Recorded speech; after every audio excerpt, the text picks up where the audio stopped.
सामने हुआ, आप चुप रहे। आपकी आंखों के सामने सारी मीडिया कह रही है कि ऐसा तो मोदी जी ही कर सकते हैं, कि ऐसा तो बीजेपी ही कर सकती है। देखो, खुलेआम नारे लग रहे हैं कि हमने इतने पैसे लिए, इतना ही काफी। और जिन विधायकों को आपने वोट दिया वो दल बदल रहे हैं, पार्टियां टूट तोड़ी जा रही हैं पैसों के बल पे।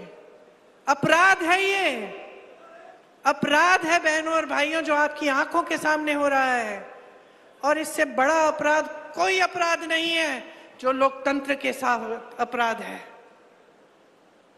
लोकतंत्र आपको बचाता है, संविधान आपको बचाता है। अगर आजादी की लड़ाई लड़ी आपके पूर्वजों ने, हमारे पूर्वजों ने खून दिया, शहीद हुए बड़े बड़े नेता, किसान शहीद हुए, नौजवान शहीद हुए, उसके लिए किस लिए? आपकी आजादी के लिए, आपके अधिकारों के लिए, एक ऐसा संविधान बनाने के लिए जिससे आपको अपने अधिकार मिले। इसीलिए इस देश में चाहे किसान हो, चाहे जवान हो, चाहे नौजवान महिला हो, चाहे प्रधानमंत्री हो, चाहे मंत्री हो, चाहे सबसे बड़े बिजनेसमैन हो, सबका समान अधिकार है इस देश के संविधान के तहत। भीमजी राव अंबेडकर जी ने यह संविधान दिया हमें, सब लड़े इसके लिए। और आज हमारी आंखों के सामने इसके खिलाफ हर रोज कुछ हो रहा है। इसने आपको बचाया। आज नरेंद्र मोदी जी के मंत्री, उनके सांसद, उनके उम्मीदवार देश भर में घूम के कह रहे हैं कि दे दो हमें 400 सीटें, देखना हम संविधान भी बदल डालेंगे। संविधान क्यों बदलेंगे? किस लिए बदलेंगे? आपके अधिकारों को कमजोर करने के लिए। वो जानते हैं कि ये अधिकार संविधान ने आपको दिए हैं।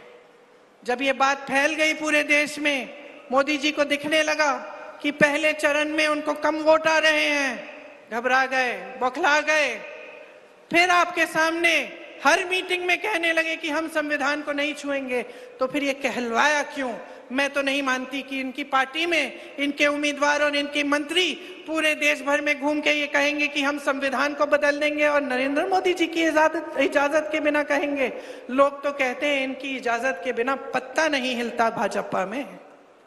तो कहलवाया गया है, कहलवाया गया है ताकि ये बात फैले और ये लोग मंच पर खड़े होकर नकारें। प्रधानमंत्री जी बोले नहीं नहीं, हम नहीं बदलेंगे। लेकिन जब मौका मिलेगा तो देख लेना, दावे के साथ कह सकती हूं, पहले भी इन्होंने किया है कि ये बदल डालेंगे। और बदलेंगे इस तरह कि इस देश का लोकतंत्र कमजोर होगा। यही हर प्रदेश में करने का प्रयास है। महाराष्ट्र में आपने देखा इनकी कैसी सरकार बनी है। आपने कहा 60% की सरकार है, मतलब हर चीज में 60% का घूस। इस तरह से काम करते हैं। जहां जहां इनकी सरकारें हैं भ्रष्टाचार फैला हुआ है। मोदी जी ने कहा कि भ्रष्टाचार को रोकेंगे। कहते हैं कि मैं अकेला भ्रष्टाचार के खिलाफ लड़ रहा हूं, मैं इकलौता इस देश में ईमानदार नेता हूं। अच्छा, तो फिर बताइए मोदी जी ने इलेक्टोरल बॉन्ड्स की स्कीम क्यों निकाली? इस स्कीम में जानते हैं क्या था? इस स्कीम में यह बात थी कि जो भी राजनीतिक दल को चंदा देता है उसका नाम गुप्त रहना चाहिए।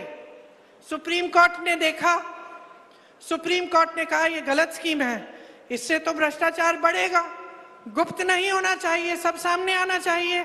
जब लिस्ट सामने आई बहनों और भाइयों तो क्या पता चला? सब जो कहते हैं कि ईमानदार है, सब खुल गया देश के सामने, सब सच्चाई देश के सामने आ गई। जिन जिन